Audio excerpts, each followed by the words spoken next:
What did you just call me in front of your parents? I repeated the question, my voice calm to the point of chilling, even as my heart pounded violently. The whole room was still reeling after my husband, Nathan, had slammed his plate onto the table and hissed through clenched teeth. My parents are not trash.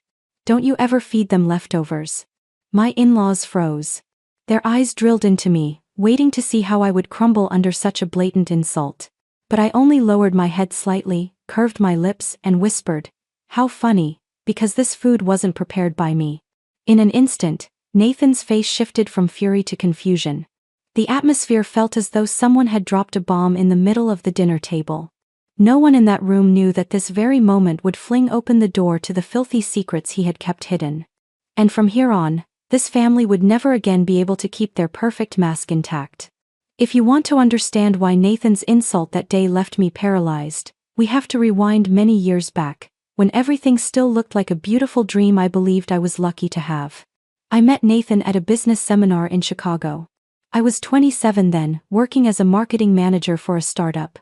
I had been invited to share my experience in building digital brands. Nathan appeared as a guest from a mid-sized tech company. He stood out right from the start.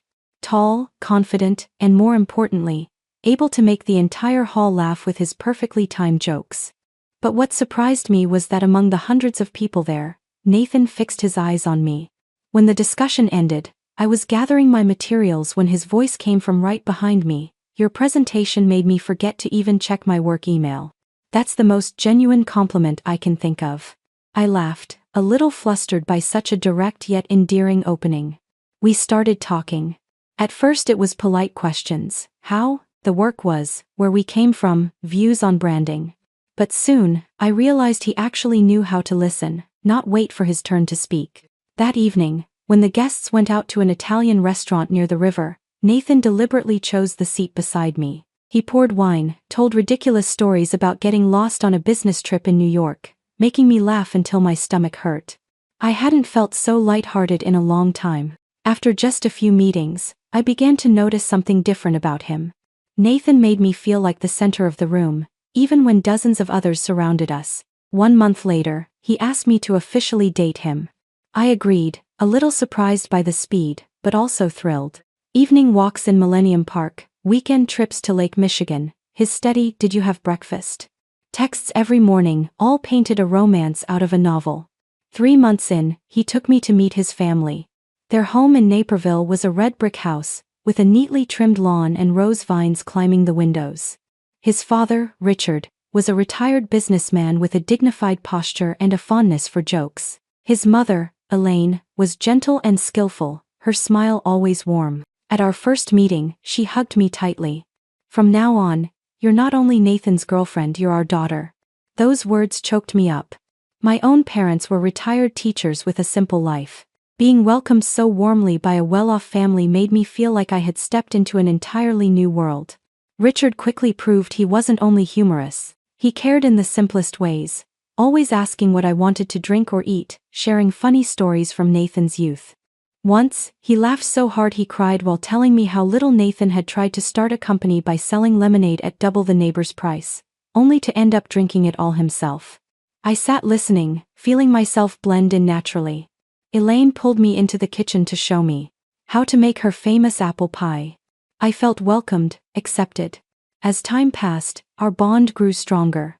After nearly a year of dating, Nathan proposed one summer evening. We were having a picnic on Lake Michigan's beach, the wind whipping, the sunset painting the water gold. From the basket, he pulled out a small blue velvet box, knelt on one knee, his eyes shining.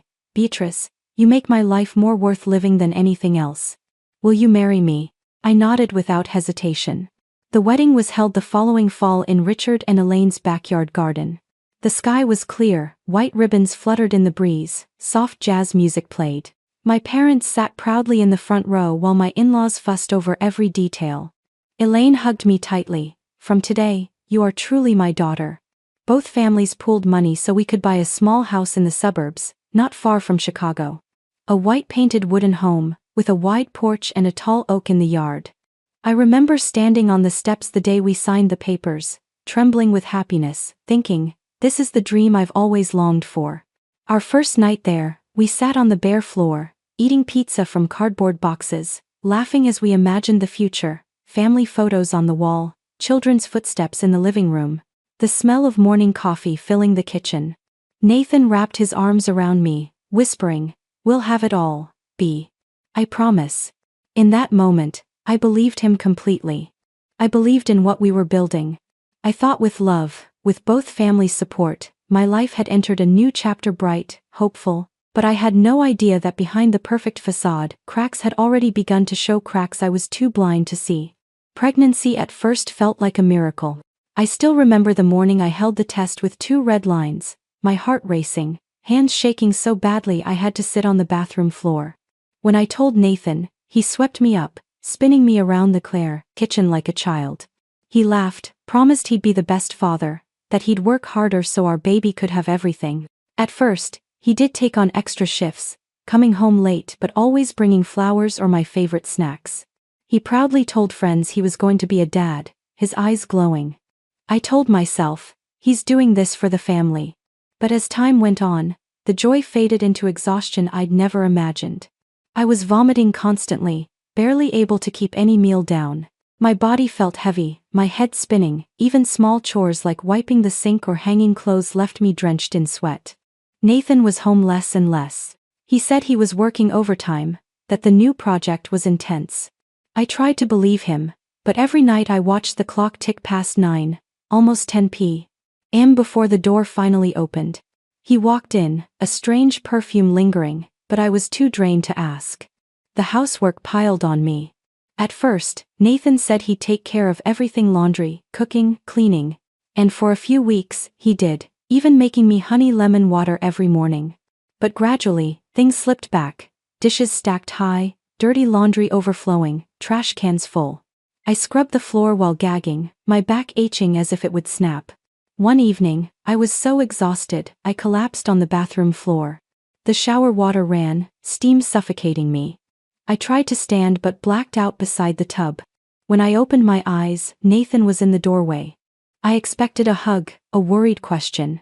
Instead, he frowned, voice sharp. "Again? You always use pregnancy as an excuse." I froze, my heart crushed. "Nathan, what did you just say?" He crossed his arms, leaning against the frame. "I work 12, 13 hours out there, and all you do is lie around complaining. Being pregnant doesn't mean you can't do anything." Tears streamed down my face, mingling with the water still clinging to my skin. Trembling, I whispered, "You think I want this? I'm fighting every day, but my body is shutting down." He sighed, shook his head like I was an unbearable burden.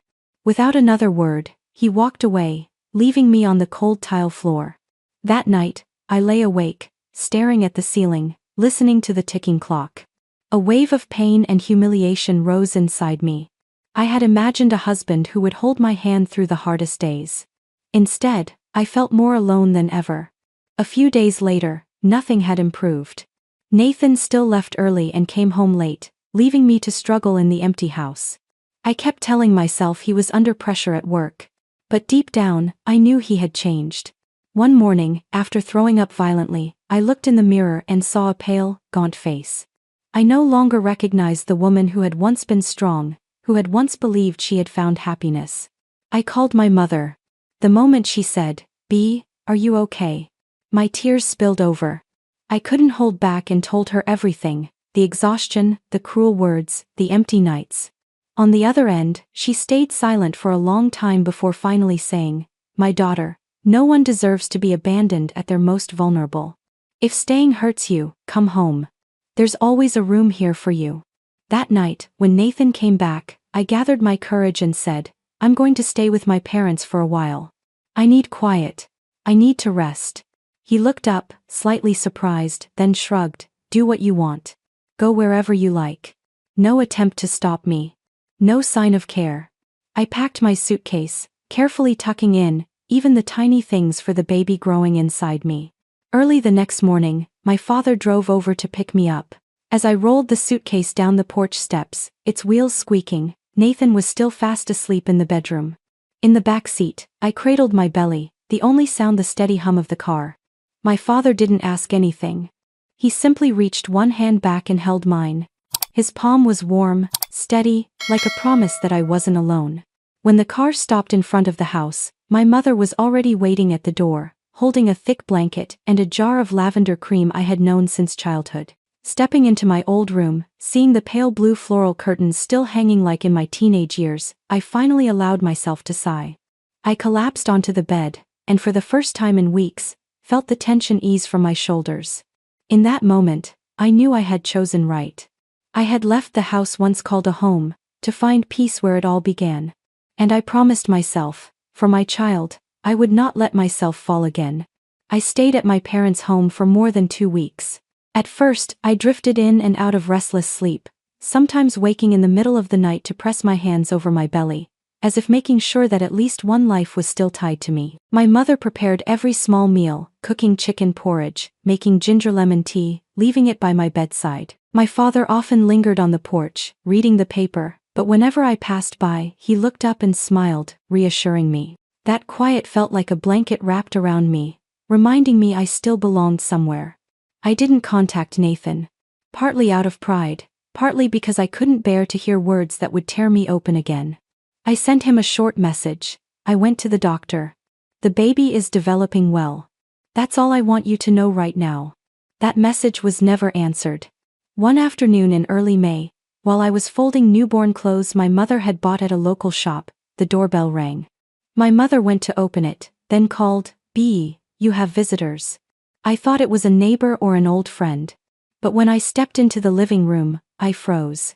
Elaine was on the porch, my mother-in-law in a long coat, and beside her was Richard, carrying a paper bag filled with food. "May we come in?"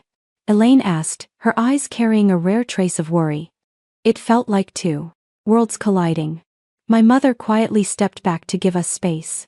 When they walked in, the small living room filled with the smell of apple pie and fresh bread. Richard set the bag down, clearing his throat. We're sorry, Bee." Elaine came closer, took my hand. Her palm was soft but trembling. "I had no idea you had left the house."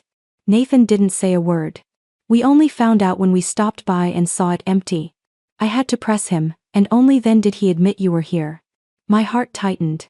I had never wanted them to take sides, but their coming all the way here left me both surprised and moved. I pressed my lips together, unsure how to respond. Elaine continued, her voice soft, almost confiding. "I carried Nathan through a brutal Wisconsin winter. There were nights I cried from back pain, from exhaustion, sometimes wanting to give up. But his father never left me alone. That's why I can't imagine what you've gone through these past weeks. I'm sorry we weren't here sooner." My throat closed up. I didn't want to cry, but that compassion weakened me. Richard spoke up, trying to ease the weight in the room. "I thought you were fine, because Nathan always said everything was good." I had no idea. "It's shameful that we let our daughter go through this." For the first time since I'd left, I spoke my truth. I don't need anyone to defend me. But I thought at the very least, when I fainted in the bathroom, someone would ask if I was hurt. Instead, what I got was blame. Elaine closed her eyes, shaking her head. Richard let out a heavy sigh, his eyes filled with disappointment. My mother brought in tea, set the tray down, then quietly retreated to the kitchen, giving us space. Elaine wiped her eyes, looking at me with sincerity. "You don't have to go through this alone, Bee. From now on, if you need us, we'll be here. No matter what Nathan does, you're still our daughter." We sat talking for more than an hour. Elaine shared memories of Nathan as a child, partly to lighten the mood, partly to remind me she had once walked the same road I was on now. Richard occasionally added clumsy jokes, trying to make me laugh. At one point, he told how Nathan had begged for a dog but was so scared he had to sleep with the lights on for a week. I laughed, then realized how long it had been since I'd felt that kind of laughter without guilt. When they rose to leave, Elaine hugged me again, whispering, "Take care of yourself. Don't carry this alone. We won't let you be abandoned." Richard added firmly, "If Nathan keeps dismissing you, he'll have to answer to us." For the first time in months, I allowed myself to believe that at least within this family, there were still people who truly saw me, who cared. And from that moment, a faint hope stirred inside me that I wouldn't be completely alone in this fight. I thought I would have more time of peace at my parents' house. But less than a week after Richard and Elaine's visit, On a rainy afternoon, the doorbell rang again. I opened the door, my chest tightening when I saw Nathan standing there. His shirt soaked, tie loosened, his face more hollow than I remembered. His fists clenched, his eyes stripped of their usual defiance. Can I come in?" I hesitated for a moment, then stepped aside. From the kitchen, my mother glanced over with wary eyes but said nothing. Nathan sank onto the couch, wringing his hands, his voice quiet. "I'm sorry. I shouldn't have said those cruel things. I know you felt alone, and I abandoned you." I crossed my arms, leaning back into the chair across from him. "You didn't make me feel alone, Nathan. You left me alone." He bowed his head, silent for a long time. The rain tapping against the window filled the room. Finally, he looked up. "I want to make it right. I don't want to lose you. Or the baby." I was under too much pressure. "But that's no excuse. I promise I'll change." I searched his eyes for honesty. Part of me wanted to believe him, another part whispered that this promise would vanish like bubbles. I exhaled slowly, speaking carefully. "I'll give you a chance. But not now. I need peace to bring this baby into the world. We'll talk about coming back after she's born." Nathan nodded quickly, clinging to the fragile thread. "I understand. However long it takes. As long as you give me a chance." After that, I poured all my energy into the pregnancy. I went to every checkup, ate as the doctor advised, tried to stay calm. My mother often came with me, holding my hand as the baby's heartbeat echoed in the room. In those moments, I felt my spirit settle. Nathan sometimes sent short messages. "Are you okay? How's the baby?" I replied politely, not cold, but not warm either. I wanted distance, to protect myself from hoping too much. Then the day came. It was a gray October morning, light rain falling. Labor had started past midnight, contractions hitting hard. My mother rushed me to the hospital, my father driving fast through the rain.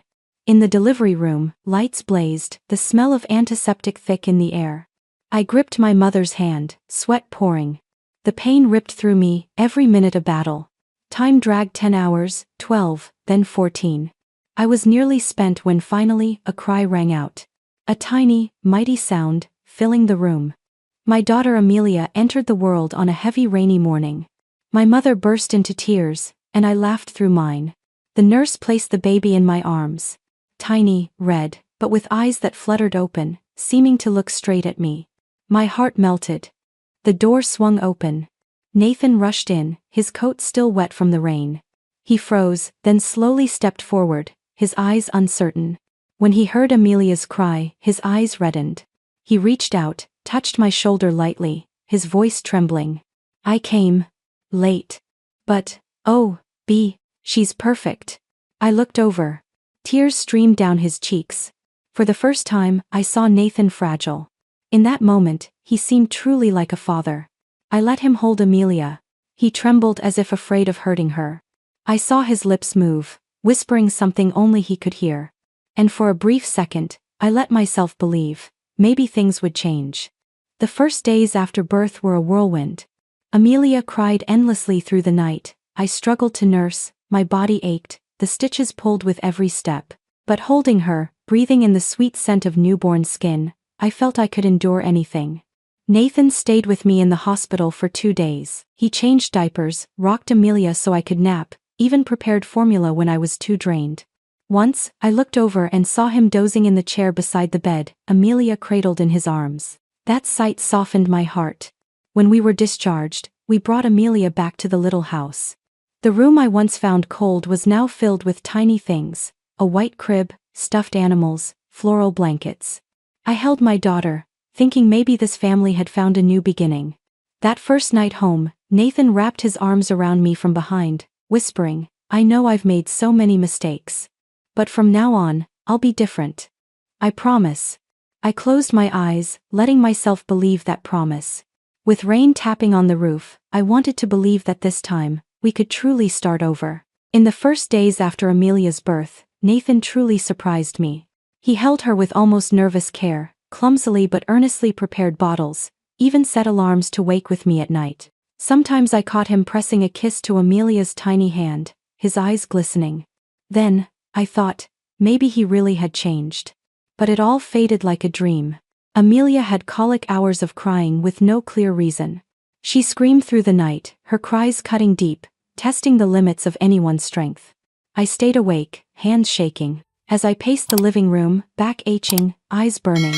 During those times, Nathan often sat in a chair, phone in hand. When I looked over, silently begging for help, he shrugged, "You're fine." Then turned back to the glowing screen full of work messages.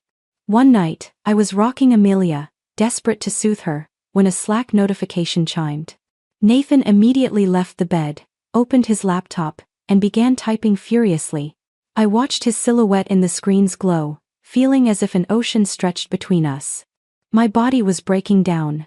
The incision still sore, my chest tight with milk, limbs trembling from lack of sleep. I lived on cold coffee and scraps of dry bread. Each time I looked in the mirror, I didn't recognize the hollow-eyed woman staring back.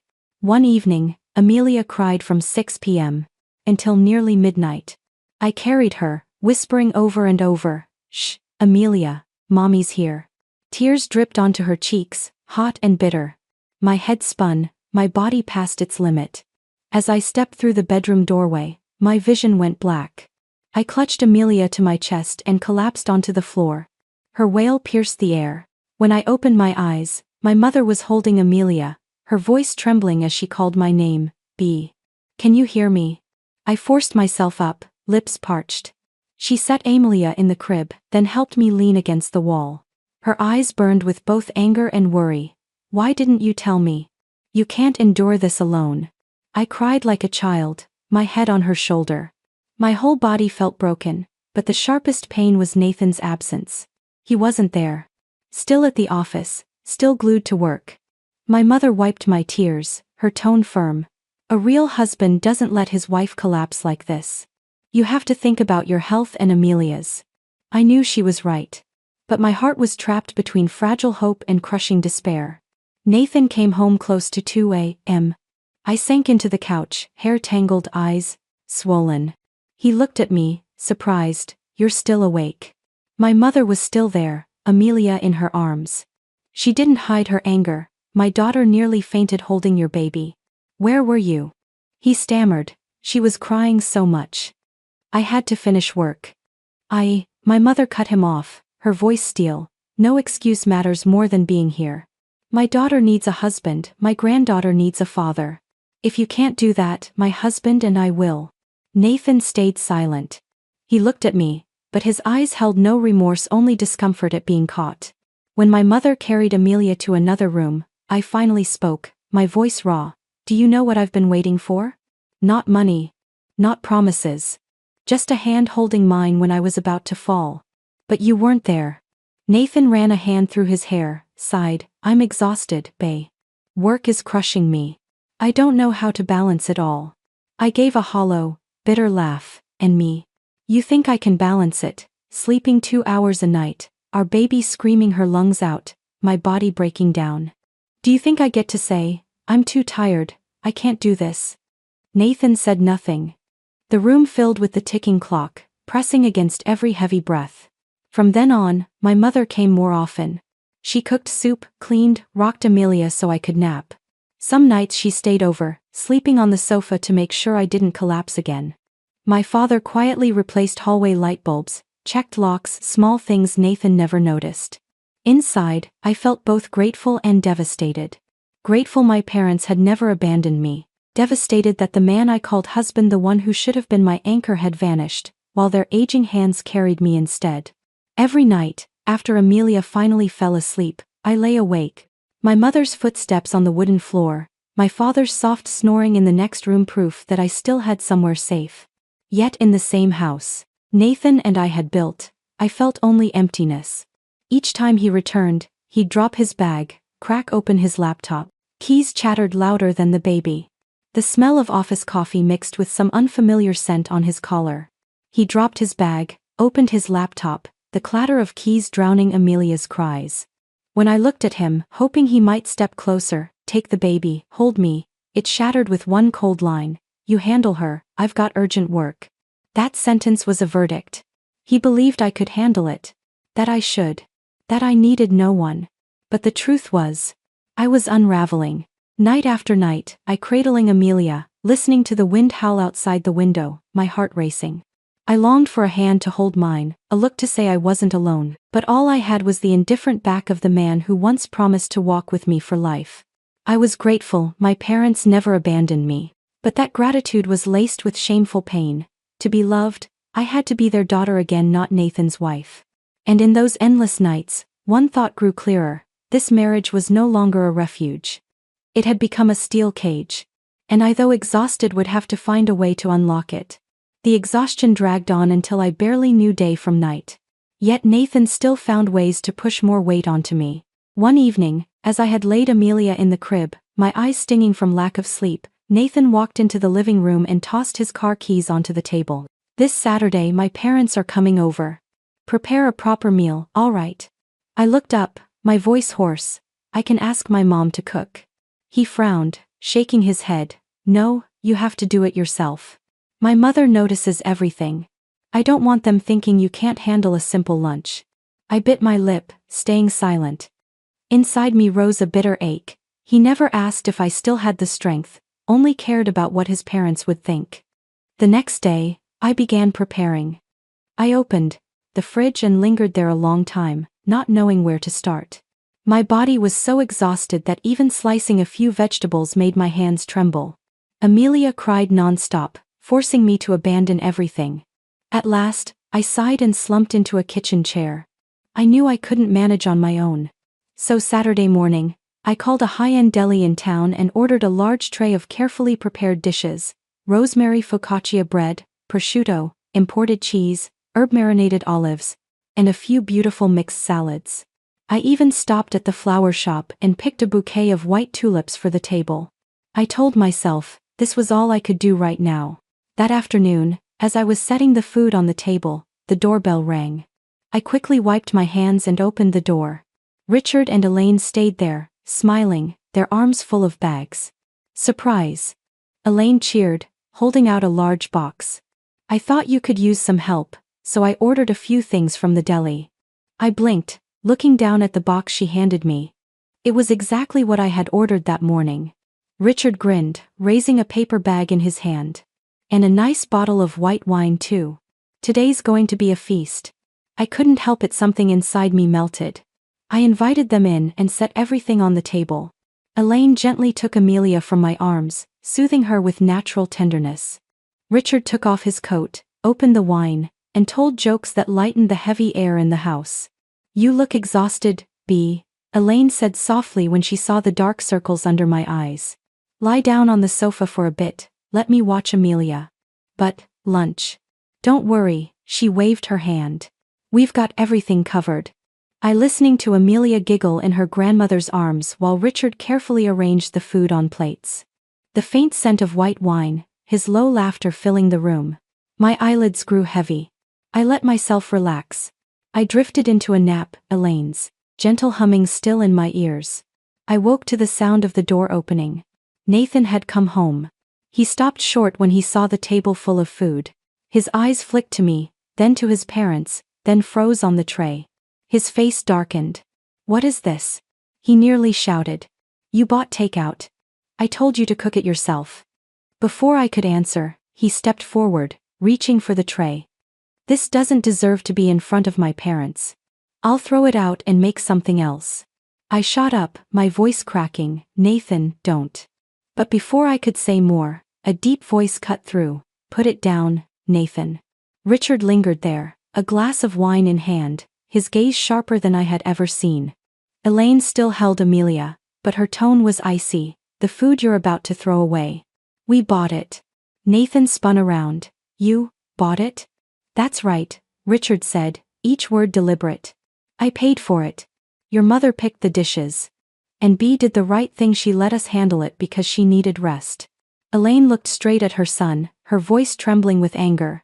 "Do you not see how pale she is? How hollow her eyes are from sleepless nights? She gave birth, Nathan. You should be the first to protect her, not force her into the kitchen to save your pride." Nathan faltered, his face flushing as he set the tray back down. He gave a nervous laugh, trying to ease the tension. "I wanted Everything to look proper. Proper. Richard cut him off, his voice heavy as a hammer. No, you wanted to preserve your image. And to do that, you were willing to humiliate your wife, right here in her own home. Elaine pressed her cheek to Amelia's head, her eyes glistening but firm. Nathan, I thought after everything, you had grown. But now I see you're still the selfish boy who thinks everyone exists to serve you. The living room grew unbearably still. Nathan opened his mouth to argue, but Richard's sharp gaze froze him in place. Nathan opened his mouth to argue, but Richard's sharp gaze stopped him cold. And in that moment, the truth lay bare not just to me, but to his parents as well. While Nathan fumbled for an excuse, a familiar sound cut through, the faint buzz of a phone on the dining table. The screen lit up, clearly showing 4 letters, Melissa. A new message flashed before all our eyes.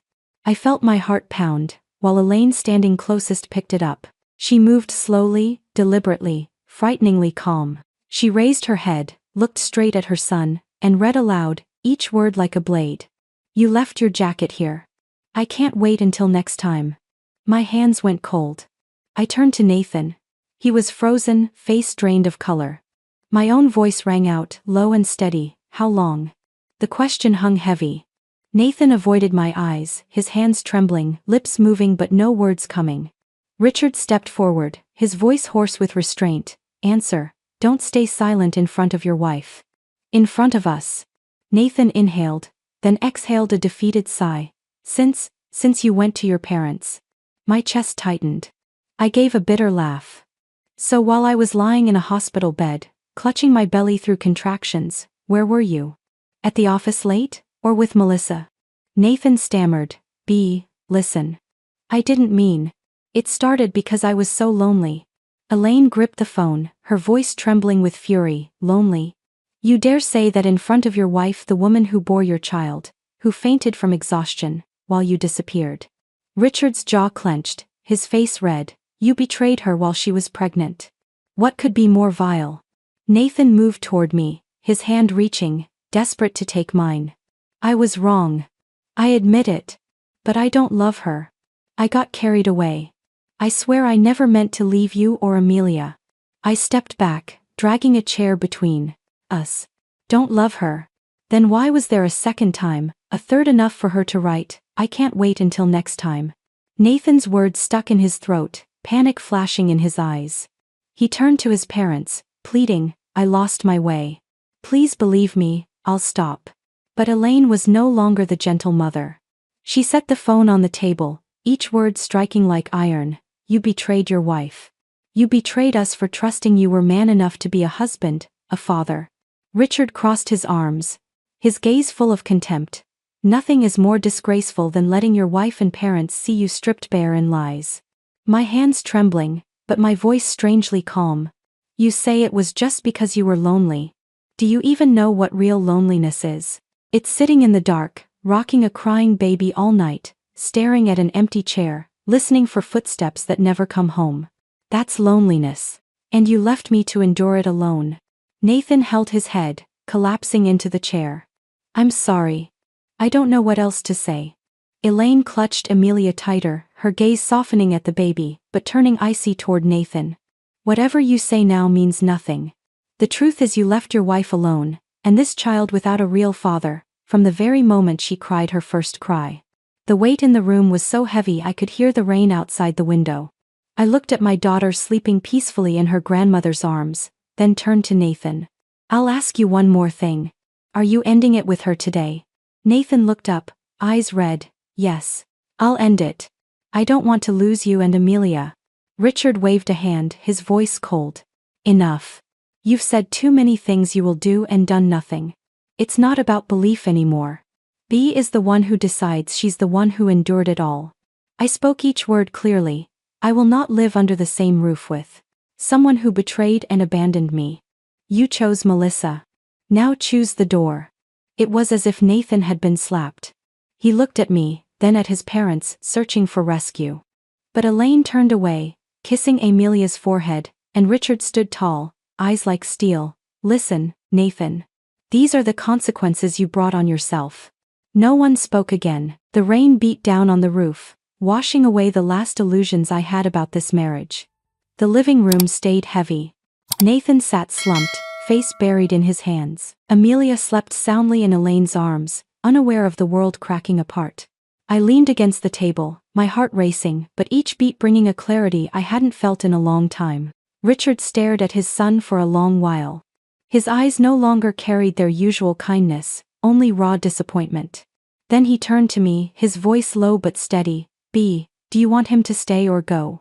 The question struck like a hammer against the last fragile glass protecting my marriage. I didn't need to think. I want him to leave. Tonight. Per the temporary order, I had exclusive use of the marital home until custody and support were finalized. Nathan looked up, panic flooding his eyes, his voice breaking. "B, you can't. This is our home. I'll make it right. I'll do whatever you want. I've waited months for you to make it right. All I got was absence and lies. There's nothing left to fix." Richard didn't wait. He strode into the hallway, pulled a small suitcase from the closet, then went upstairs to grab Nathan's duffel bag. The sound of zippers, belongings shoved into bags, echoed through the house. Nathan jumped up in alarm, trying to follow. "Dad, what are you doing?" Richard's voice came down, cold as steel. "Helping you leave faster." Elaine still cradled Amelia, her eyes soft on the baby, but when she lifted them to her son, her voice was sharp. "Nathan, you need to understand something. Being our son doesn't mean you're always right." I had never heard Elaine speak to Nathan like that. She was always the one to defend, to smooth things over. But now her face was hard, her eyes pained, as if she had lost something precious. Nathan froze, stepping back like he'd been struck. He stammered, "Mom, you're turning against me too." Elaine drew a deep breath, her voice trembling but firm. "We're not turning away. You turned your back first on your wife and your daughter." Richard came down with the bag, dropping it hard onto the floor in front of Nathan. The thud made me flinch. He crossed his arms, standing tall like a judge delivering a sentence. "Go. You'll stay with us until this is settled. But from now on, B and Amelia won't live under your lies." Nathan gripped the strap tightly, his face drained of color. He turned to me, eyes red. "B, please don't do this. I love Amelia. I was lost." I folded my arms, my voice steady. "If you truly loved us, you wouldn't have left me in the darkest days. You wouldn't have betrayed me while I carried your daughter. You call it being lost? To me, it was a choice. And you chose." Nathan opened his mouth to say more, but no one wanted to hear. Elaine turned her back, rocking Amelia gently. Richard held his silence, resolute. I remained still, my body trembling, but inside I felt a strange lightness, as if a steel door had finally opened. At last, Nathan bowed his head and lifted the bag. His footsteps echoed down the hallway, heavy, dragging. I looked at Elaine, saw her eyes red but dry. She handed Amelia back to me, squeezing my hand softly. "You did the right thing. From now on, we won't let you face this alone." 3 days later, while I was bottle feeding Amelia in the living room, the doorbell rang. I startled, then recognized the familiar faces outside. Richard and Elaine stood there, both dressed neatly as if straight from a lawyer's office. Richard carried a thick folder, Elaine a white envelope. "B, we need to talk," Richard began, his tone calm but firm. I let them in, set Amelia in the crib, and lowered myself onto the sofa. Elaine stayed close beside me, resting a reassuring hand on my shoulder. Richard opened the folder, arranging the papers neatly on the table. "These are divorce papers," he said plainly, "and documents for custody. We had a lawyer prepare them. You don't need to struggle through this alone." I looked at the stack, my chest tightening. Even with all my resolve, seeing the word divorce in black and white stabbed my heart. I had once believed marriage was the strongest anchor. Now it was only a contract waiting to be torn apart. "I don't want it all to happen too fast," I whispered, eyes lowered. Elaine squeezed my hand. "B, I understand. But for your safety, and Amelia's, it has to be decisive. We can't give Nathan more time to destroy." Richard nodded, his voice steady. "This isn't punishment. It's responsibility." He flipped to another section. "We've worked with the bank. Our lawyer obtained temporary orders, wage garnishment, suspended corporate cards, and direct child support deposited to you." He'll get a fixed allowance enough for basic work and food. No more credit cards. No more luxury spending. My breath caught, my heart racing. And Amelia. Elaine's smile was sad but resolute. All support for her will go straight to you. Every month. You won't have to wait on Nathan's promises that never come. Richard looked at me, his voice stern but protective. He will pay every cent. And if he doesn't, he'll answer to us. My eyes blurred with tears. For months, I had fought alone, thinking no one was there for me. Now, hearing those words from my in-laws, relief and gratitude swelled inside me. I don't know what to say except thank you. Elaine embraced me, whispering, "You don't owe us thanks. We're doing this for Amelia, and because you deserve a decent life." Richard slid the white envelope toward me. "This is temporary financial support. So you won't have to worry about costs in the next few months. We don't want you forced to choose between baby formula and rent." I hesitated, my hands trembling as I touched it. "I'm afraid taking money will make me dependent." Richard shook his head. "No, B. This isn't charity. It's protection. And every dollar we give will be repaid by Nathan. He has to learn responsibility, at least once in his life." Amelia stirred lightly in her crib, her tiny fists curling on their own. I looked at her, my throat tightening. This was no longer a story between me and Nathan. This was my daughter's future. Elaine gently brushed my hair. "She needs a strong mother, not a mother breaking in silence. You've done more than enough.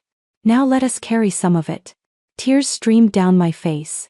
I had once believed I had to fight to the end on my own, to stay strong without leaning on anyone. But today, for the first time, I felt the weight being shared. I squeezed Elaine's hand. "I agree. We'll do it this way." Richard gathered the papers, his expression softening. "Good. We'll make it official this week. Everything will be clear, no more shadows." I remained there, holding Amelia close after her grandmother handed her back, feeling her tiny warmth against my chest. My tears fell, tears of relief, because I finally knew that even if the road ahead was hard, I wouldn't be walking it alone anymore.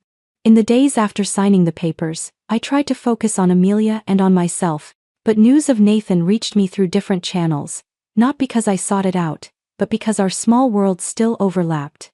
An old coworker of his sent me a message. "B, I don't know if I should say this, but Nathan's affair is no secret anymore. Everyone at the office is talking." I read the words, strangely detached.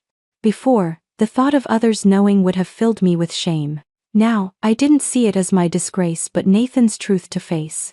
Not long after, Elaine shared during a visit with Amelia, "That woman is gone.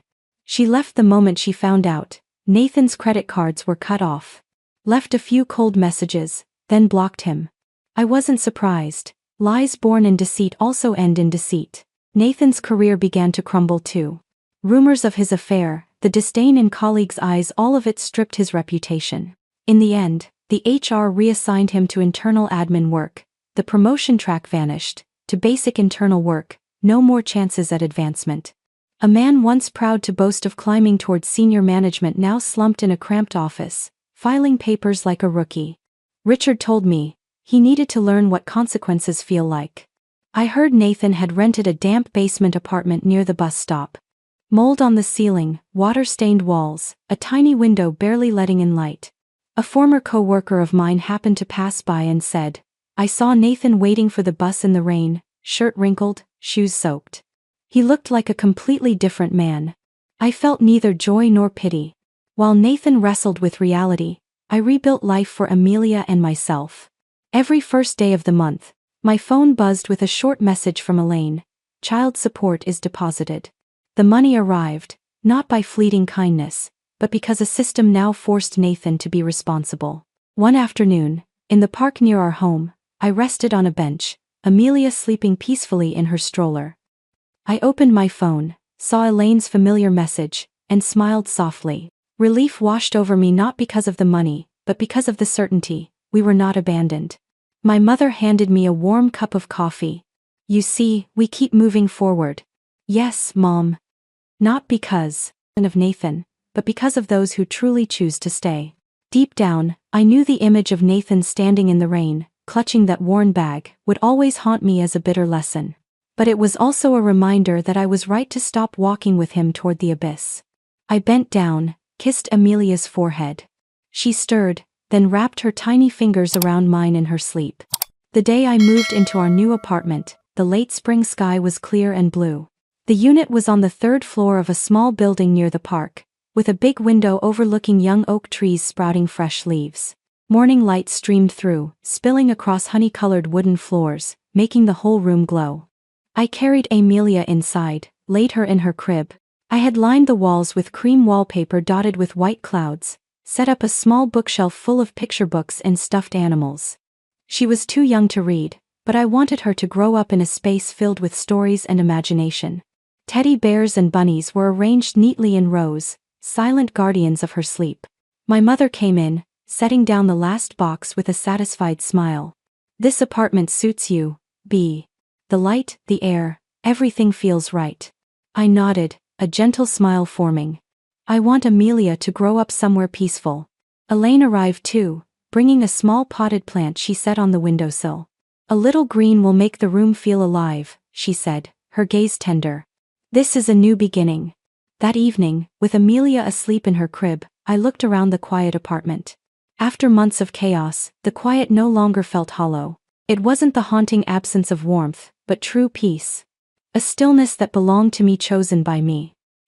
I set the kettle on the stove, listening to the water bubble. I remembered the endless nights in the old house, Amelia's cries mixing with Nathan's cold keyboard clicks.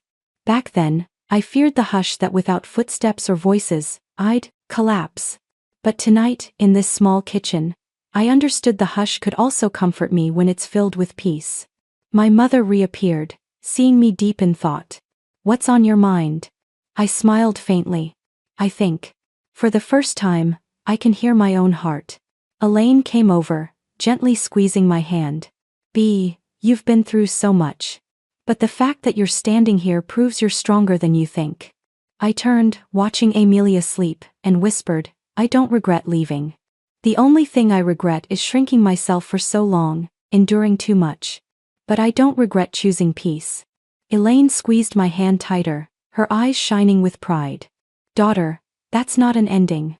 That's a beginning." I choked up, unable to say more. I looked again at Amelia, then at the sunlit window.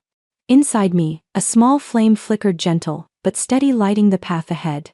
That night, after everyone left, I lulled Amelia to sleep with soft music. The room was still, filled only with her steady breathing. I stayed by her crib, opened the first picture book, and read aloud, though she didn't understand. I wasn't reading to teach, but to plant a new habit into the walls of this home, the habit of hope, of stories opening doors to the future. I no longer saw myself as the woman betrayed, abandoned in a cold house. I was a mother, a woman, rebuilding from broken pieces, and this time, the foundation I chose was peace. Outside, the night wind whispered through the trees. Inside the small apartment, I murmured a vow to myself: our journey has turned a new page. And we will never return to that old cage. Each time I looked at Amelia sleeping peacefully in her little room, I thought, maybe peace isn't something someone gives you.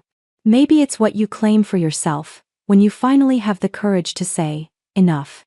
But I also wonder, if it were you, what would you do? Would you hold on to marriage for appearances, or let go to find real peace for yourself and your child? I would love to hear your thoughts, because surely there are hearts out there that have felt what I felt, that bittersweet relief of stepping out of an invisible cage. If this story touched something in you, leave a comment below. And don't forget to follow the channel for more real stories of family, marriage, and the choices that shape us, because who knows, the next story might be the one you, or someone close to you, needs to hear right now.